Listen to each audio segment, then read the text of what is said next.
Hey guys, how's it going? Josh here once again, the Plan B native plant nursery here in British Columbia. Today I just wanted to go through a few of the things that I do to protect my plants over winter. As you might be able to see around me, we just had our first snowfall of the year. It's about February 8th. So it started snowing about last week. We always get one dump of snow, no matter what, always in February. But up until now, it's been a very mild winter. So I've also had germination of several species that I wouldn't usually see until at least March, which is unusual, but it also means I have to try to protect them until it warms up more consistently in the spring as well. As well, with the snow, we've also had some freezing temperatures, the coldest temperatures we've seen this winter, which has been getting to lately around anywhere from -3 to -12 at nighttime at least. In the day it's been around 0 and -3, something like that. So there's been a few things I've done to try to mitigate this and protect the plants. Especially because of last year. You might have seen a video I made where I went over a lot of losses I had from plants last winter just because we had a record freeze for a few days where it was like -20 during the day for it was for a few days, and a lot of nurseries lost plants last year. So ever since then I'm a lot more paranoid about losing plants and trying to protect them as much as I can during freezing temperatures. It can be kind of difficult though to tell how cold is too cold. For a while this winter I was leaving the door open along one side of the greenhouse like I pretty much always do. And even nights where it got to -3, even the little seedlings were fine with that. That was okay. But you never quite know what the threshold is.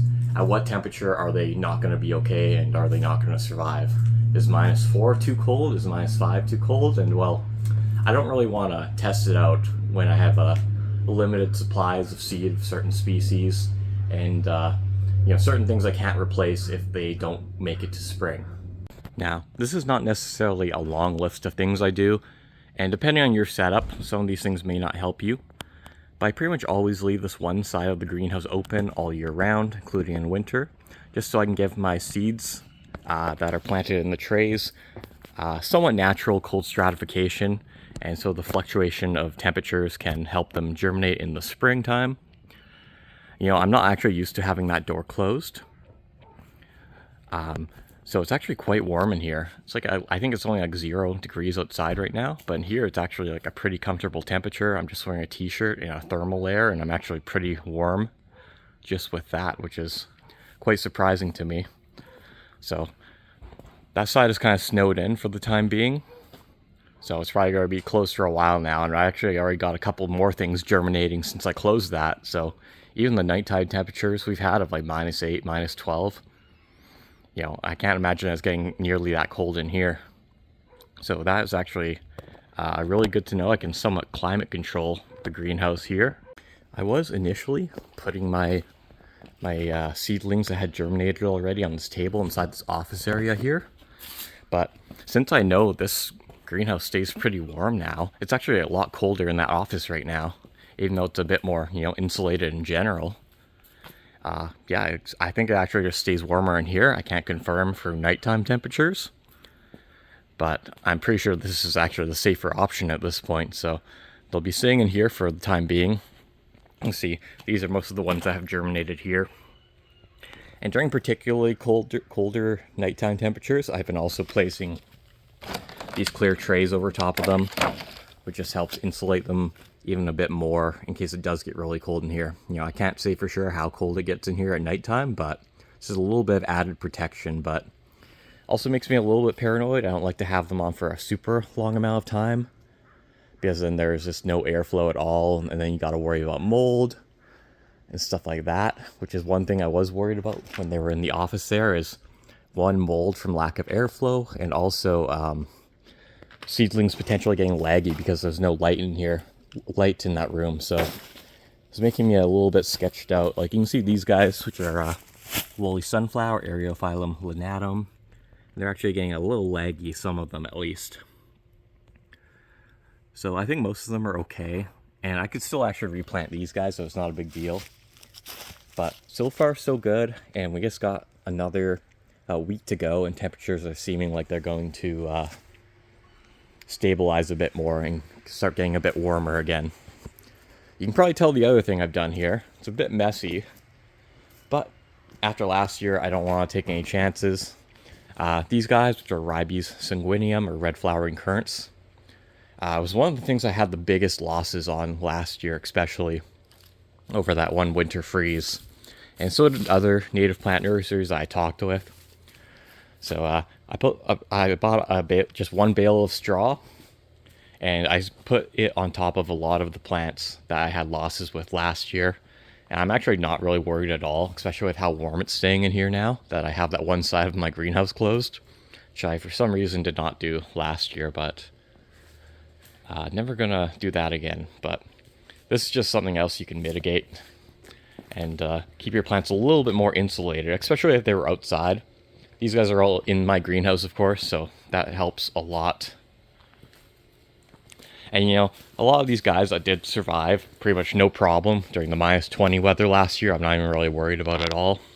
So you can see a lot of these guys are all pretty hardy plants that I'm not too worried about. But anything I had concerns about, I just put over a light layer. But you know, with how warm it's staying in here, I'm actually not too concerned at all.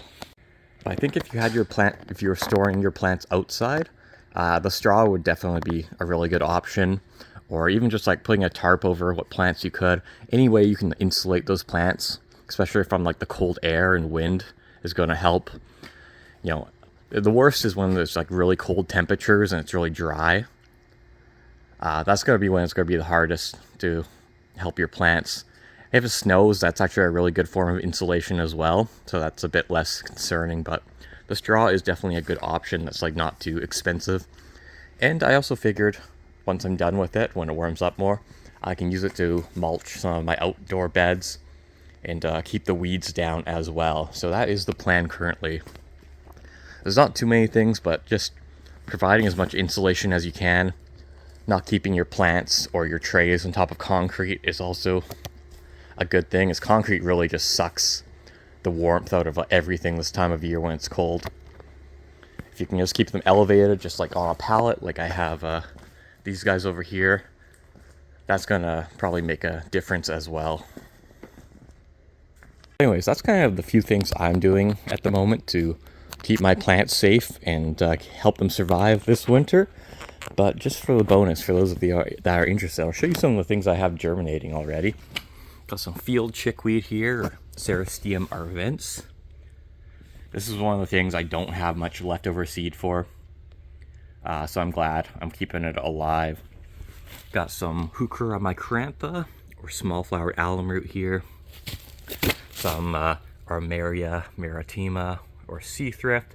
I could potentially get more seeds of that, but you know, I'd rather not. I'd rather just keep it alive.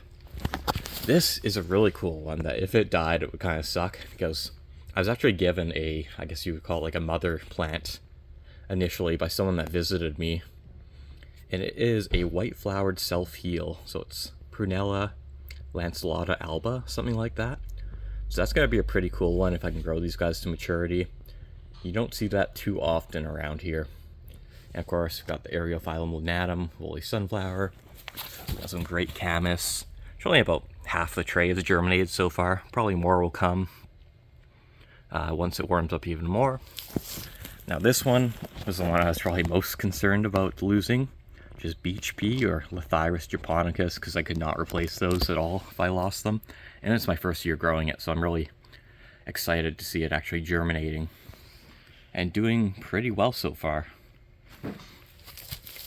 And then that's most of what we have. We also have some Giardia aristata here, which is fine. I could have replanted that one as well, and it wouldn't have been a big deal.